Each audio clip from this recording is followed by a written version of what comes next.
बच्चों, आज की कक्षा में आपका फिर से स्वागत है। बच्चों, अभी तक हमने प्रश्नोत्तर पढ़ लिए, पाठ पढ़ लिए। चलो अब कुछ बातचीत करते हैं, ठीक है। इस पाठ के बारे में बातचीत करते हैं। धरती पटक सिंह मुखजोर सिंह के घर से क्यों भाग खड़ा हुआ? धरती पटक सिंह मुखजोर सिंह से के घर से क्यों भाग खड़ा हुआ? क्यों भाग गया वहां से? वह है ना, वो तो ताकतवर था, पहले लड़ना था, फिर हार जीत का फैसला होता। वो पहले ही क्यों भाग गया? क्योंकि मुखजोर सिंह के बेटे और पत्नी ने उसको ताकतवर बताया। जैसे कि हाथी को चूहा कहा, खजूर के पेड़ को दातून कहा, चूहे को झाड़ू से झाड़ने के लिए कहा। ये सब बातें सुनकर धरती पटक सिंह डर गया और वो सोचा कि मैं हार जाऊंगा। मुखजोर सिंह का बेटा इतना ताकतवर है तो मुखजोर सिंह कितना ताकतवर होगा, यह सोचकर वह वहां से भाग गया। ठीक है। दूसरा है, क्या मुखजोर सिंह सच में ताकतवर व निडर पहलवान था? ये जो मुखजोर सिंह क्या सच में ताकतवर और निडर पहलवान था? चर्चा कीजिए, डिस्कस कीजिए। था क्या? नहीं था। वह तो डरपोक था और गप्पी था। असली गप्पी तो मुखजोर सिंह ही था, है ना।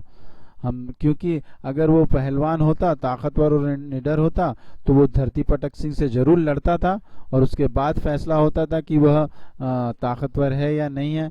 वो तो डर के भाग गया, यानी वह क्या था? डरपोक था। मुखजोर सिंह क्या था? डरपोक था।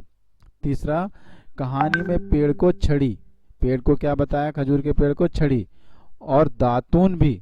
एक ने तो दातून भी कह दिया। क्यों क्यों कहा ऐसा? धरती पटक सिंह अपने आप को ताकतवर बताने के लिए पेड़ को छड़ी कहा, और मुखजोर सिंह का जो बेटा था अपने पिता को ताकतवर बताने के लिए पेड़ को दातून कहा, है ना। इसलिए कहा ना। आप इन्हें क्या कहेंगे? क्या क्या कहेंगे? रस्सी को आप क्या कहोगे? क्या कह सकते हो? रस्सी, रोप को क्या कहोगे? धागा कह सकते हो। हाथी को क्या कहोगे? आप भी चूहा कह सकते हो, है ना। अगला प्रश्न है, कहानी दो पहलवान को मुखजोर सिंह के बेटे की नजर से कहिए। मान लीजिए आप मुखजोर सिंह के बेटे हैं, ठीक है।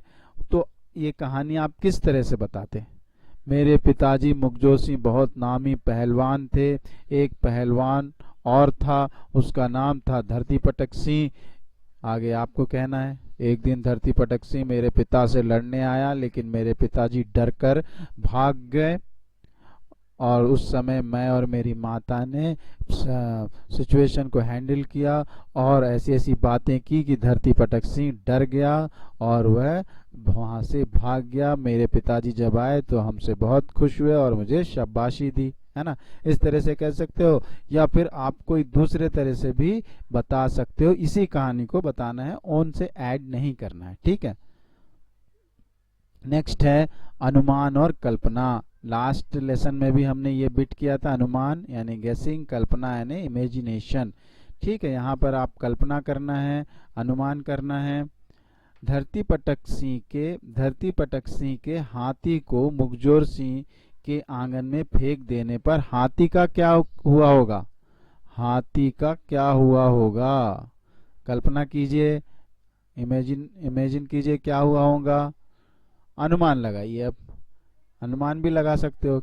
मैं तो सोचता हूँ कि हाथी बेहोश हो गया होगा, अनकॉन्शियस हो गया होगा, और बाद में जब उसको होश आया होगा तो डर के मारे वह जंगल में भाग गया होगा, है ना।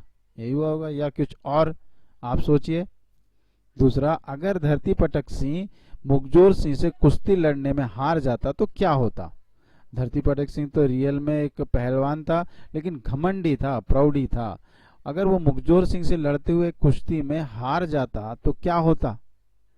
बहुत अच्छा होता, क्योंकि इसका घमंड चूर हो जाता। ये सोचता था ये सबसे बड़ा पहलवान है, तो इसको घमंड यहाँ पर खत्म हो जाता था, है ना। तो ऐसा हो सकता था यार, कुछ और भी हो सकता था। आप सोचिए।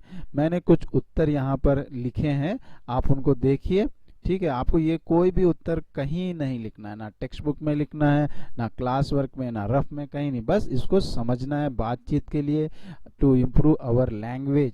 यहाँ बातचीत कर रहे हैं हम बस, और कुछ भी नहीं है। समझना है। आप भी इस बातचीत को सुनिए, समझिए, और आप भी अपने माता पिता से, भाई बहन से, है ना, बातचीत कीजिए, तभी तो लैंग्वेज सीखोगे। फिर भी आप ये उत्तर देखिए, मैंने जो उत्तर बोले हैं वो, और मैंने जो लिखे, मैंने मतलब जो उत्तर यहाँ पे बता रहे हैं वो भी देखिए।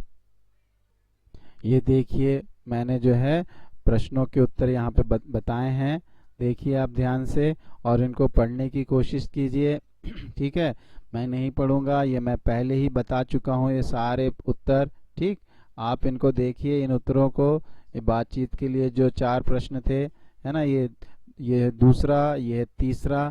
ठीक है, इनको पढ़िए आप, ध्यान पूर्वक पढ़िए, समझिए मैंने जो बताया ठीक है नहीं है, आप भी इस पर चर्चा कीजिए, डिस्कस कीजिए। ठीक है, ये चौथा प्रश्न यहाँ नीचे दिया हुआ, कुछ अक्षर छिपे हुए हैं, कोई बात नहीं, आप उनका उत्तर पहचानिए, क्या लिखा होगा इधर। इधर तो से, डर, मेरी, यह, तुम, है ना, तो आप समझिए इनको।